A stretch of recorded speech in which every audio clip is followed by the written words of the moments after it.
Let's talk about this lady. Her name is Ifunanya, but you can find her on TikTok here as 6 foot Amazon. This lady has come out to share the story or testimony, as she called it, of how she was able to travel all the way from the United States of America to save her father from evil family members.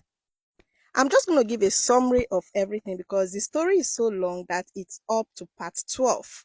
So, the summary of this whole thing is that her father retired back to Nigeria from the United States, and that was in 2019. When the father retired, of course, he was keeping in touch once in a while. They were talking, and all of a sudden, they weren't hearing from their father again. And he brought so many questions to her, even when she tried to contact her uncle and the uncle's wife, they were always rejecting her call. So it called for concern, and at the end of the day, she had to take leave from her place of work and traveled down to Nigeria to go see what was happening to her father.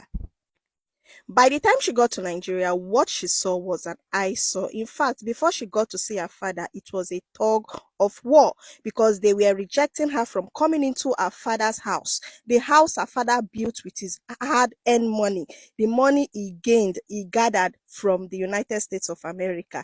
They refused this girl from entering into the house. But after so much fight, family members, villagers coming together, they were able to gain access. And by the time she saw her dad, she felt so sad, and what she saw was not just it. So if you want to get the full gist, just go to our page and you're going to see all the stories there, all the parts. You listen and you can judge for yourself and think of whatever you want to think. But for me, what I'm just going to say that Ifunanya, na daughter you be, na correct girl you be. Like this lady has got all the package. She's intelligent, she's so eloquent, and not just that, she was able to fight for her father. And for those that are always coming out to say they want to have just a male child, that what can a female child do? Please, if you don't know what a female child can do, go and listen to Ifunanya's story. Like this lady fought tooth and nail. She was the only one that traveled all the way from the United States to come and fight this battle. And God favored her. The villagers were in support of her. Then the father's best friend also was there to also fight with her.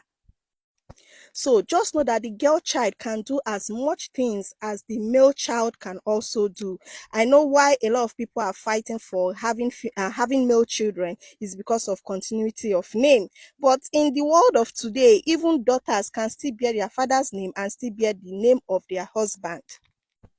And if you are out there and you've got good family members that have got love, that have got, passion for everyone in that family, please hold them tight because hey, some family members are just evil. Some family members are the enemies of your progress. Some family members are the ones that don't want to see you successful. In fact, they used to say blood is thicker than water. But with some of the stories we see out there today, water is thicker than blood. That is the case of what we are seeing today.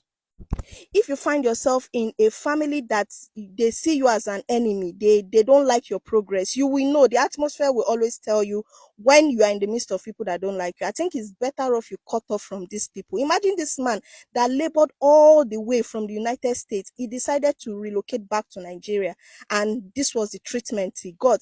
And one of the lessons I've learned from this, if you know you've got a good wife, I think, and both of you, you're healthy, you're sound, it's just better you retire back home together. Imagine if the wife was there. I don't think this man would have had this bitter experience he had, unless maybe the uncle and his wife were just going to use juju or voodoo to suppress these two people. So as a man, as a woman, if you have to retire back home to Nigeria, it's better you do this thing together with your partner.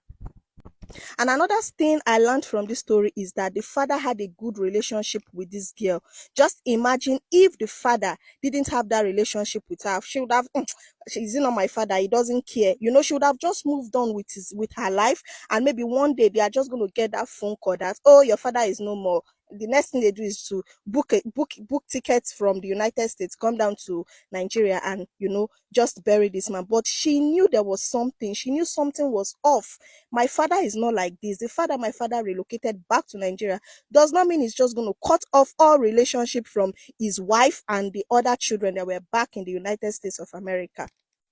Then another thing I learned also from this story is the fact that even as a Nigerian, she was able to trace back our village. She knows where our village is. She knows where our father's house is.